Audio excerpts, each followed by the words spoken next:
Paul Lange, thank you so much for being here with us today. Thank you for having me. So for those who may not be familiar, introduce yourself to us. I live in Quincy, Illinois. I moved to Adams County in 1974. I've lived there since then. I just retired as a commodity broker after working there since 1996 at D&S Commodities. I've been interested in politics for a number of years. I got more active in 2018. I worked mostly with helping other people in their campaigns.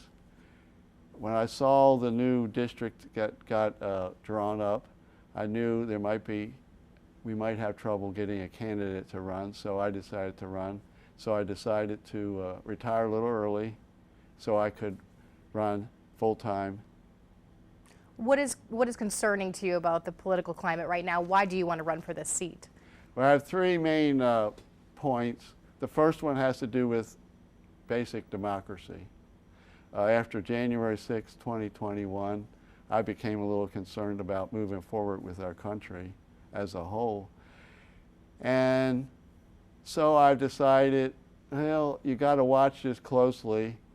That would be my top thing. And I believe everyone has a right, every citizen has a right to determine what the future of the society, our country is, as well as who's the leaders.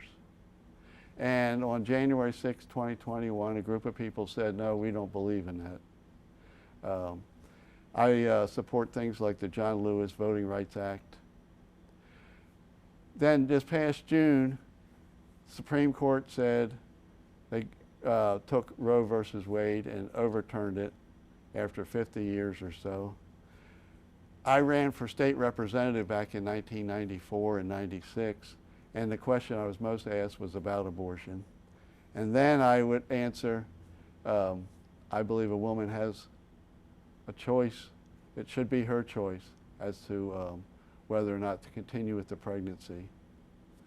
So I believe in choice then, I believe in it now. I believe every woman has the right to determine, to choose what happens to her body and what her destiny is, what her life is. So that has to do with the process of governing. Second thing, excuse me, the Infrastructure Act that was passed put some money towards the upgrading of lock and dams up the river farther towards Quincy. I believe if we continue that process, and not only on the Mississippi River but the Illinois rivers, we can improve possibly or give more opportunity to people in our area to better become integrated into the global economy. Traffic could move a lot faster, barge traffic could move a lot faster on both rivers. So I'm very interested in projects such as that. That is jobs now, but opportunities for people in the future. My opponent opposed the Infrastructure Act, whereas I, would have voted for it. We have a large rural area in the 15th Congressional District. So another thing that look at is broadband, getting broadband available to everybody throughout the whole district, things like that. I can, then the third point of why I got in the race is Social Security. Some years ago, right now I'm in the 18th Congressional District, which is represented by Darren LaHood, and he came to Quincy and did a town hall.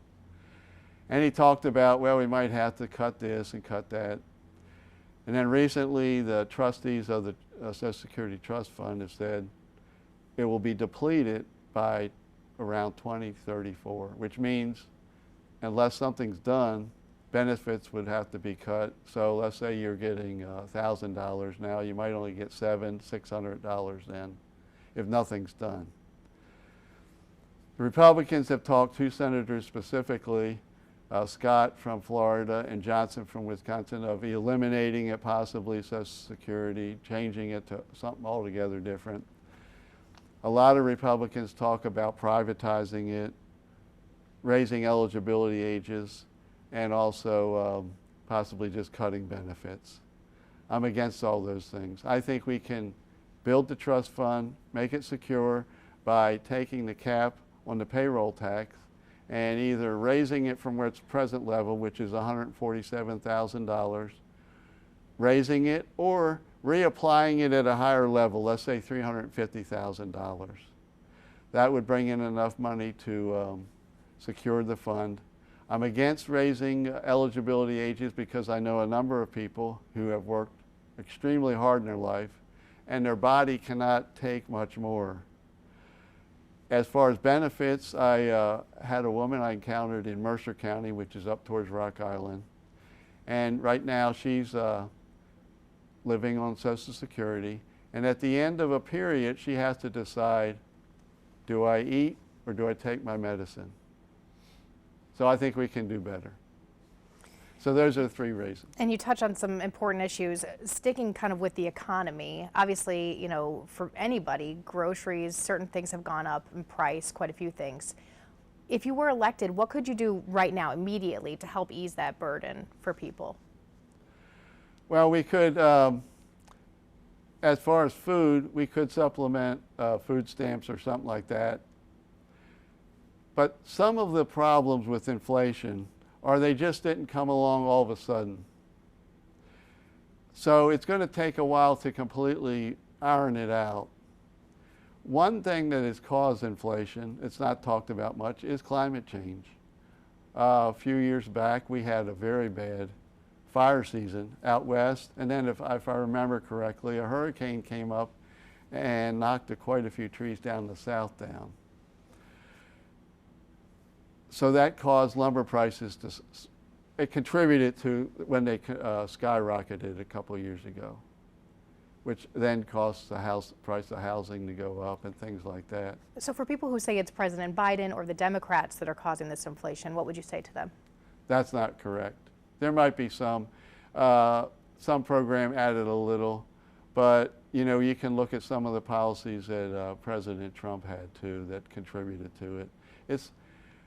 We've got forces, like right now, if a person was to go and look at the drought monitor for the United States, you'd see that we have had quite a drought through a good part of the country.